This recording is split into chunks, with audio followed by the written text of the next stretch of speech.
यशोमती मैया के नंद लाला। अरे मैं भला असत्य क्यों बोलूंगा? अभी अभी यही थे श्रीहरि। हाँ,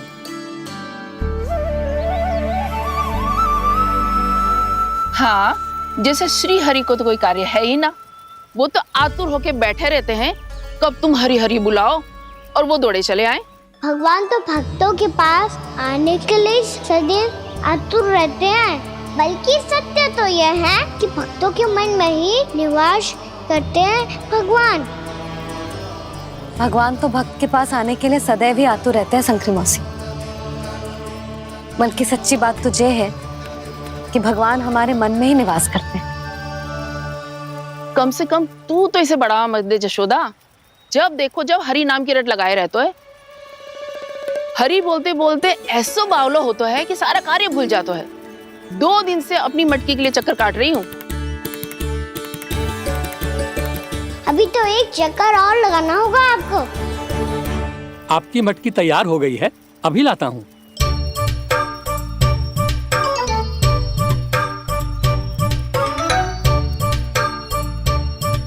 लो जी मटकी।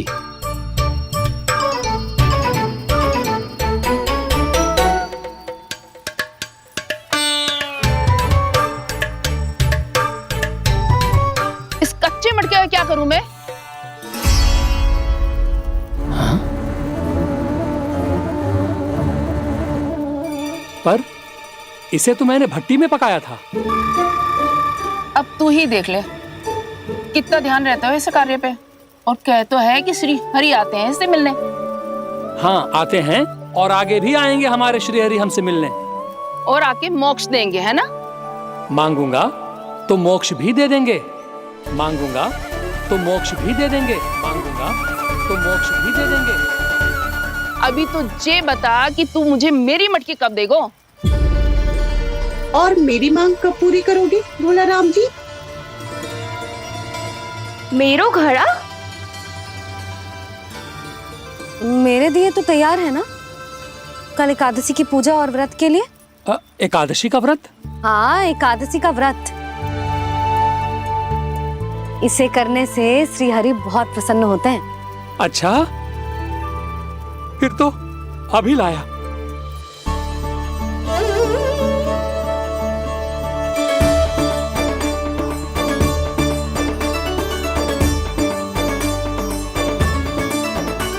लो जी आपके दिए।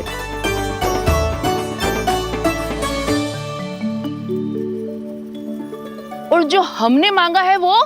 बाकी सब शेष द्वादशी के दिन मिलेगा, क्योंकि कल मैं भी एकादशी का व्रत रखूंगा, क्योंकि कल मैं भी एकादशी का व्रत रखूंगा, क्योंकि कल मैं भी एकादशी का व्रत रखूंगा।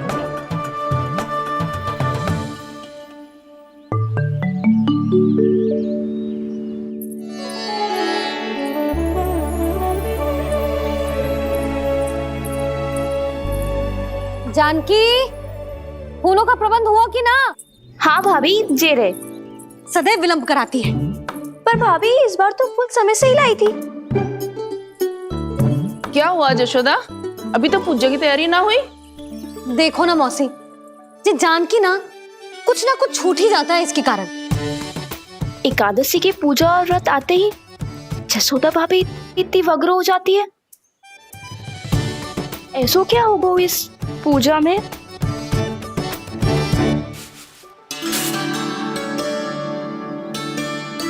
ये थाली में रोली चंदन रखने से, दिया जलाने से के होगो? आपको पता भी है एकादशी का व्रत क्यों रखते हैं? क्या महत्व है इसका? लो, जे तो मैं जसोमती रानी से पूछना भूल ही गया। पर हाँ भगवान, मेरे लिए इतना ही पर्याप्त है कि इस व्रत को रखने से मेरे श्रीहरि हमसे प्रसन्न हो जाएंगे।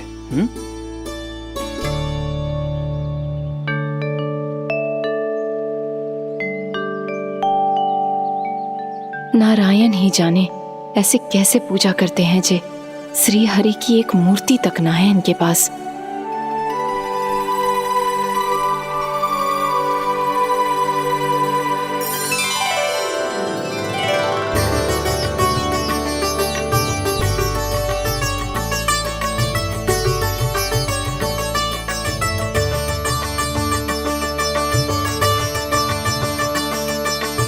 प्रभु, न तो मेरे पास मूर्ति है और ना तो इस व्रत के विधि विधान के बारे में मुझे जानकारी है और ना ही मुझे इसके महत्व के बारे में जानकारी है, पर फिर भी मैं करना चाहता हूं।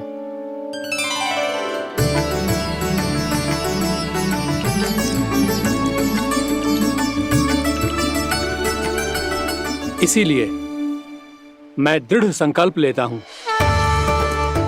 पूरी निष्ठा के साथ, श्रद्धा के साथ और पूरी आस्था के साथ मैं इस व्रत को संपन्न करूंगा।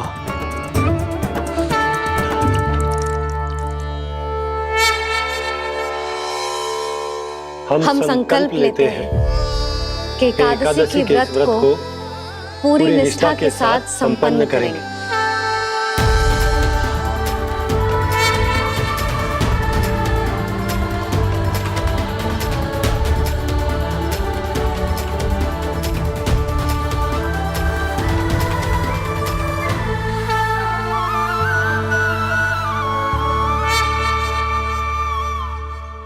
तुलसी जी के पत्ते तो हैं ही ना।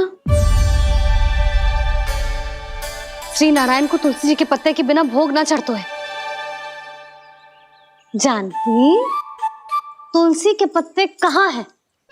भाभी, मैं तो कब से यही पूछना चाह रही थी कि तुलसी के पत्ते लाऊं क्या, पर आप तो व्यस्त थी ना। तुझे कितनी बार समझाओ है ना, यदि तेरे कछु करने से किसी और की कोई हानि ना हो रही हो या किसी के अच्छे कार्य में सहायता हो रही हो तो मुझसे आज्ञा लेने की आवश्यकता ना है। समझ गई भाभी, आगे से जाना उनको। ले अभी लेकर आती हूँ।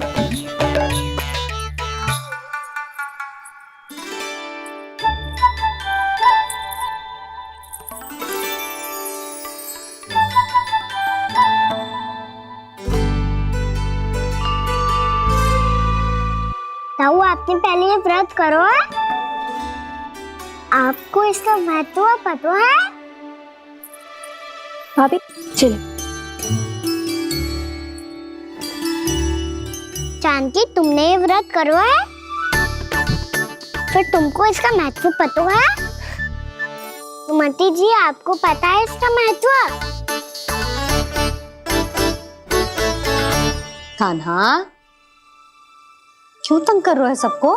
मैया, सबने करो ये व्रत, मुझे भी करना है।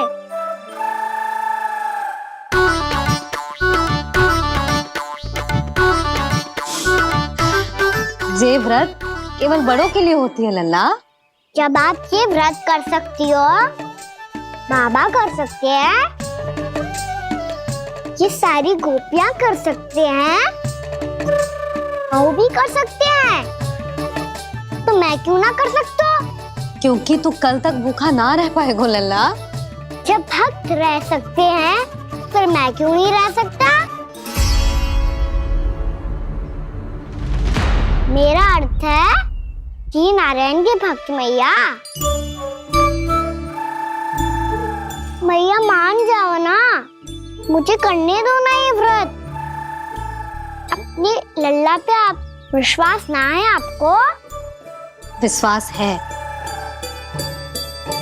अच्छा ठीक है, तू भी कर ले।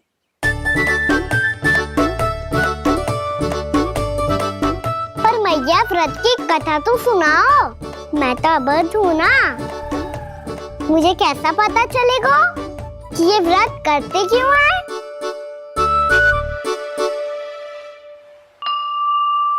प्रभु, मुझ अबोध को कैसे पता चलेगा कि इस व्रत का क्या विधि विधान होता है और क्यों रखा जाता है और इसका महत्व क्या होता है? मुझे तो आप ही बता सकते हैं प्रभु। जब व्रत कर रहे हैं तब उसका महत्व भी पता होना चाहिए ना। बताओ ना मैया, क्यों रखते एकादशी का व्रत? इसके लिए तो तुझे एकादशी की कथा सुननी होगी। सुनेगो ना?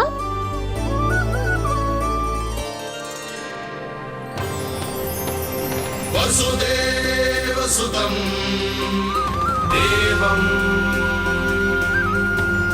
कंस चाणूरमर्दनम्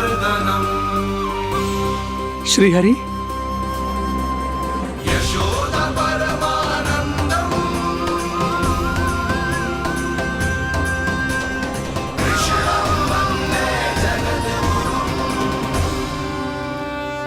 प्रभु, अपने भक्तों को एकादशी व्रत का महत्व समझाने का अच्छा उपाय खोज निकाला है आपने।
अब सब जन एकादशी के व्रत की कथा ध्यान से सुनना, तभी जे व्रत पूरा माना जाएगा।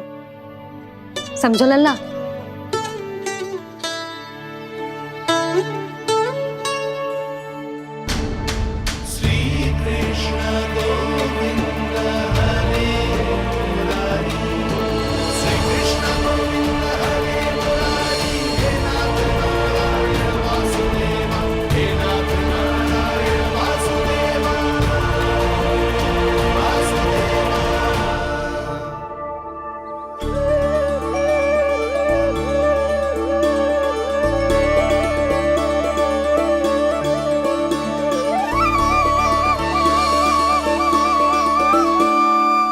सतयुग में चंद्रावती नाम के नगर में मूरा नाम का एक असुर राज्य करता था।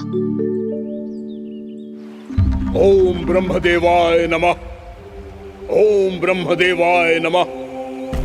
ओम ब्रह्मदेवाय नमः। ओम ब्रह्मदेवाय नमः।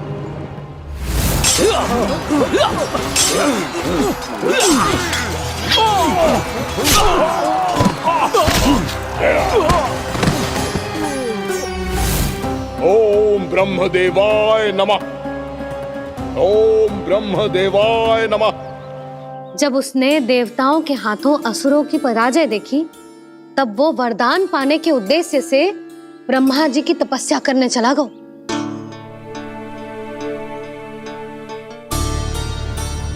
शीघ्र ही मूरा की तपस्या सफल हो गई और ब्रह्मदेव जी उससे प्रसन्न हो गए। ओम ब्रह्मदेवाय नमः। ओम ब्रह्मदेवाय नमः। ओम ब्रह्मदेवाय नमः। ओम ब्रह्मदेवाय नमः। ओम ब्रह्मदेवाय नमः। ओम ब्रह्मदेवाय नमः। ओम ब्रह्मदेवाय नमः। ओम ब्रह्मदेवाय नमः। ओम ब्रह्मदेवाय नमः। मूरा, प्रणाम ब्रह्मदेव। तुम्हारी तपस्या सफल हुई। बोलो, तुम्हें क्या वर चाहिए? सृष्टि के रचयिता ब्रह्मदेव, कृपया मुझे ऐसा वरदान दीजिए जिसकी सहायता से मैं त्रिलोकी विजयी बन जाऊं और कोई देवता मुझे पराजित ना कर सके। यहां तक कि देवताओं के रक्षक, सृष्टि के संचालक भगवान श्री विष्णु के लिए भी मैं अपराजय रहूं। तथास्तु, तथास्तु, तथास्तु। प्रणाम ब्रह्मदेव।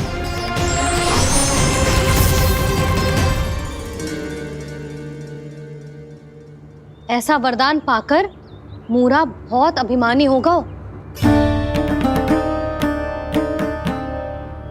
यक्षों, किन्नरों, यहाँ तक कि देवताओं को भी युद्ध के लिए ललकारने लगो, पर किसी ने भी उसकी ललकार को स्वीकार ना करो, क्योंकि सभी उसकी शक्ति से बहुत भयभीत थे और उसके सामने युद्ध किए बिना ही अपनी पराजय स्वीकार करने लगे और फिर दंभ में आके उसने स्वर्ग लोक पर भी आक्रमण कर दिया और देवराज इंद्र तक को चुनौती दे डाली।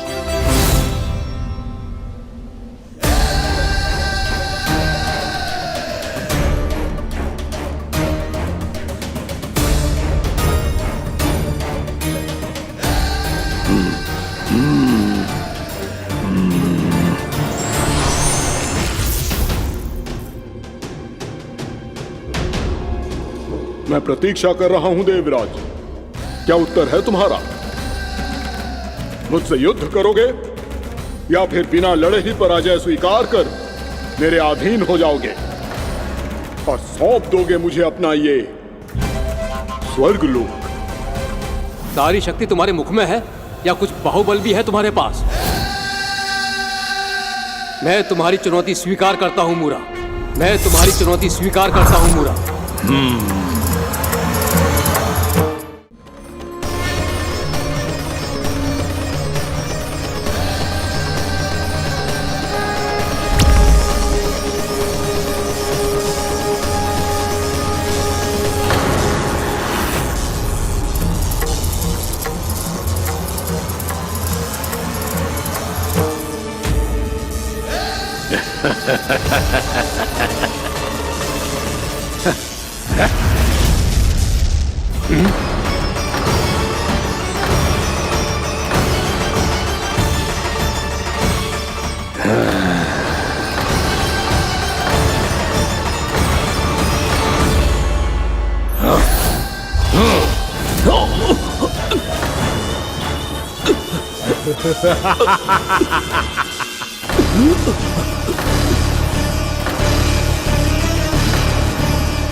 खैरिए देवगण, असुर राज मुरा को ब्रह्मदेव का आशीर्वाद प्राप्त है।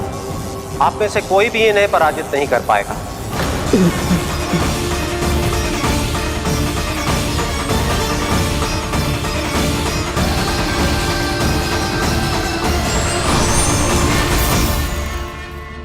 एक अवसर और देता हूं देवराज, युद्ध या अधीनता,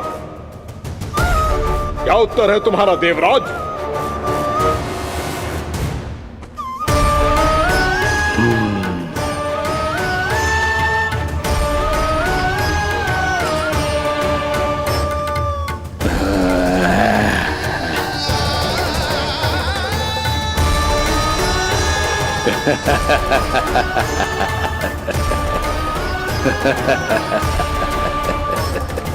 इंद्र और सभी देवताओं ने मूरा के आतंक में आके उससे भयभीत होके अपना सिंहासन छोड़ दियो। अब मूरा स्वर्ग का अधिपति बन गयो और शीघ्र ही उसने अन्य सभी असुरों को स्वर्ग में निवास करने के लिए आमंत्रित कर दियो और इस प्रकार से वो धीरे धीरे तीनों लोकों का सम्राट बन गयो। उसे किसी ने रोका नहीं मैया? ना लल्ला, इतना साहस किसी में था ही ना। और फिर ये निश्चित करने के लिए कि भविष्य में किसी और असुर की मृत्यु ना हो, वो यमराज पे भी विजय प्राप्त करने के लिए यमलोक की ओर प्रस्थान कर दियो। वो तो अपने आप को और सभी असुरों को अमर बनाना चाहता था, पर देवता और यमराज भी उसकी ये योजना समझ गए थे। इसीलिए उसके आने से पहले ही सारे देवताओं ने श्री नारायण से सहायता के लिए गुहार लगाई। अब केवल आप ही कुछ कर सकते हैं प्रभु। अभी तो मूरा केवल त्रिलोक का स्वामी है और यदि उसने यमलोक भी जीत लिया तो वो जीवन को ही नियंत्रित नहीं करेगा प्रभु, वो मृत्यु का भी स्वामी हो जाएगा। ऐसे में पहले सृष्टि का संतुलन तो नष्ट होगा प्रभु और फिर स्वयं सृष्टि ही नष्ट हो जाएगी। ऐसा नहीं होगा यमदेव, नियति ऐसा होने ही नहीं देगी। विधि रचेगी खेल और मैं बनूंगा माध्यम। असुर राज मुरा का सामना मैं करूंगा। बस आप मुझे चुनौती देने के लिए उसे तैयार कर लीजिए, चाहे उसके लिए आपको साम दाम दंड भेद कोई भी उपाय क्यों ना अपनाना पड़े।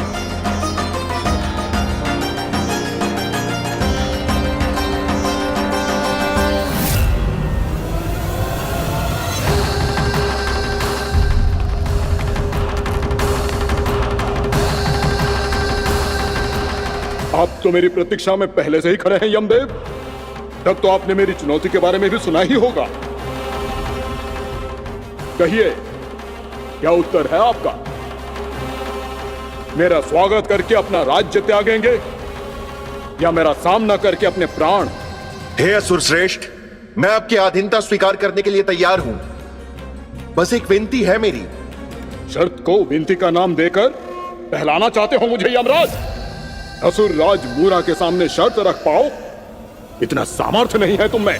इसका आभास है मुझे असुरराज, पर मैं आपकी अधीनता स्वीकार करूं इससे पहले आपको स्वामी धर्म का पालन करना होगा। मेरे पुराने स्वामी के क्रोध से मेरी रक्षा करनी होगी आपको। कौन है तुम्हारा पुराना स्वामी? भगवान श्री नारायण। और छोटी माँ, मूरासुर को तो श्री नारायण से भी रक्षा का वरदान प्राप्त था ना? यही तो श्री नारायण की लीला थी बलराम। पर वो राक्षस अपने दम में जे समझ ही ना पाओ कि वो क्या भूल करने जा रहे है। अब पहुंच गो भगवान श्री नारायण को चुनौती देने के लिए।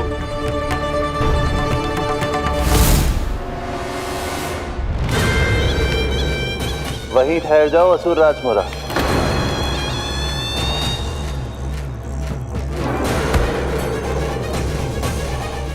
यहाँ क्यों आए?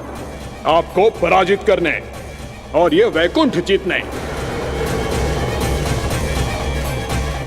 ताकि मैं यमलोक का स्वामी बन सकूं। फिर आओ, युद्ध भूमि में मेरा सामना करो।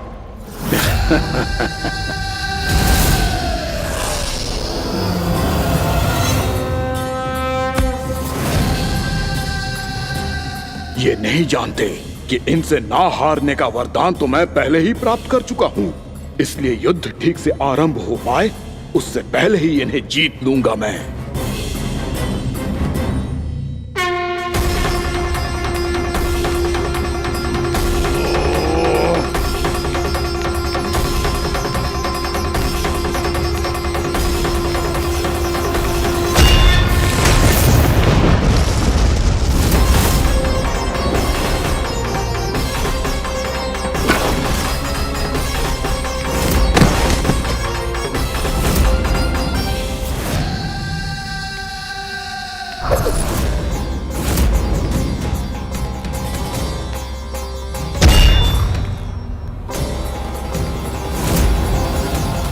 और इस प्रकार ये युद्ध वर्षों वर्षों तक चलता रहो।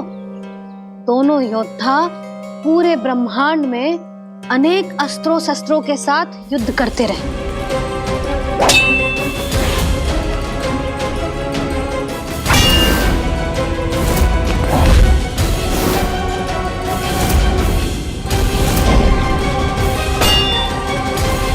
फिर क्या हुआ मैया?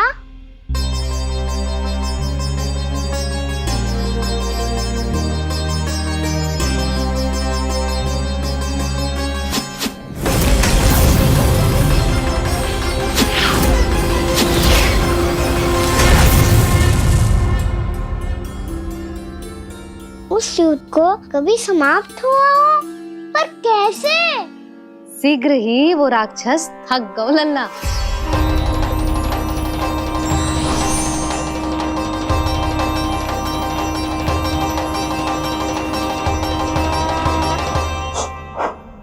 खड़े खड़े देख क्या रहे हैं नारायण?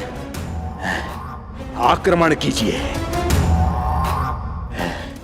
वध कर दीजिए मेरा।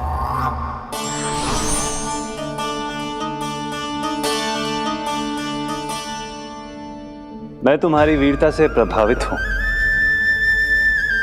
इसीलिए इतनी थकान की स्थिति में मैं तुम जैसे वीर पर आक्रमण नहीं करूंगा। जाओ विश्राम करो। यदि फिर से युद्ध करने की इच्छा हो तो तुम्हारा स्वागत होगा।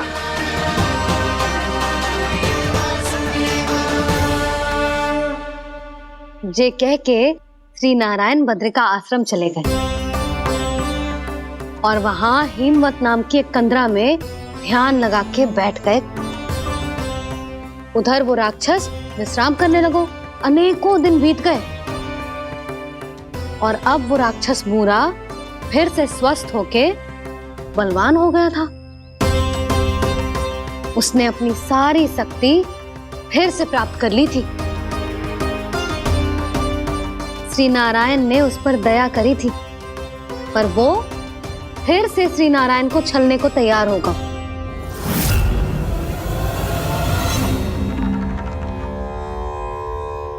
ध्यान में बैठे बैठे श्री नारायण योग निद्रा में चले गए,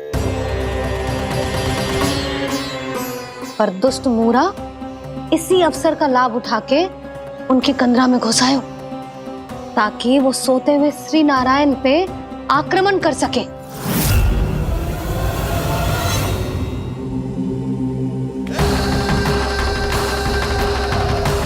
आज इस लंबे युद्ध को जीतकर अपने इस अंतिम शत्रु का भी अंत कर दूंगा मैं।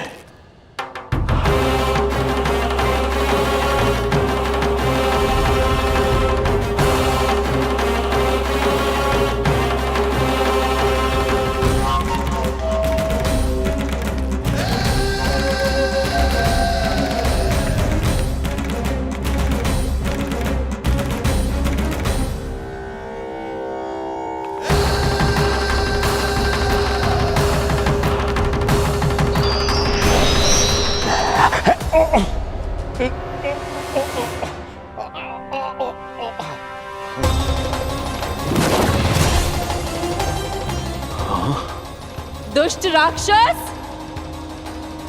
प्रभु ने तुझ पर दया की, तुझे संभलने का अवसर दिया। तू इन्हीं पर ही छल से वार करने चला है।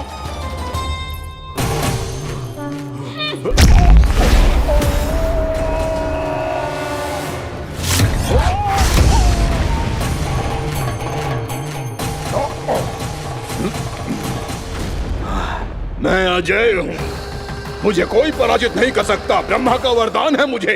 तूने नारायण से अपराजय होने का वरदान मांगा था मूर्ख, उनकी शक्ति से नहीं। ध्यान से देख, मैं तेरी मृत्यु हूँ, मृत्यु।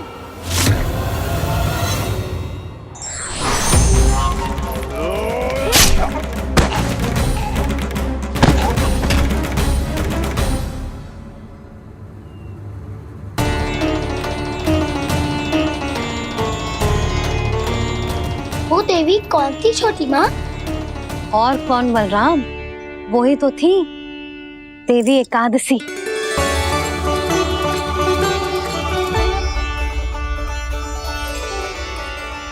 मुझे क्षमा कीजिए प्रभु, आपकी आज्ञा के बिना ही युद्ध करके आपके शत्रु को मृत्यु के घाट उतार दिया। क्षमा नहीं, आपकी तो प्रशंसा होनी चाहिए देवी। असुर राज को मारकर आपने सभी देवताओं को मुक्त करवाया है। इस पापी के अहंकार से तीनों लोकों की रक्षा की है आपने। आप एकादशी की तिथि पर मेरी एकादश इंद्रियों से उत्पन्न हुई हैं। इसीलिए मेरे सभी भक्त आपको उत्पन्न एकादशी के नाम से जानेंगे। सभी तिथियों में आपका स्थान सर्वश्रेष्ठ होगा।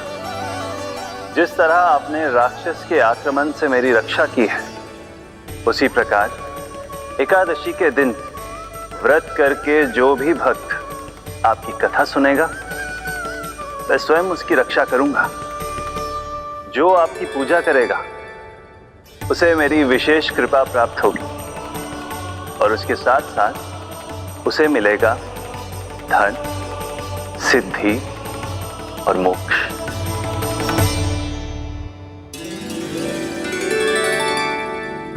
इसीलिए आज के दिन व्रत रखने का बहुत अधिक महत्व होता है। बोलो एकादशी मैया की जय। बोलो श्री नारायण भगवान की जय।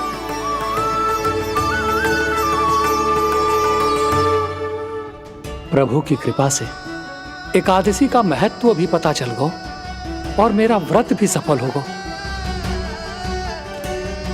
अभी नहीं भूला राम, एकादशी का व्रत पूरी तरह तभी सफल होता है जब द्वादशी के दिन उसे पूरा किया जाता है।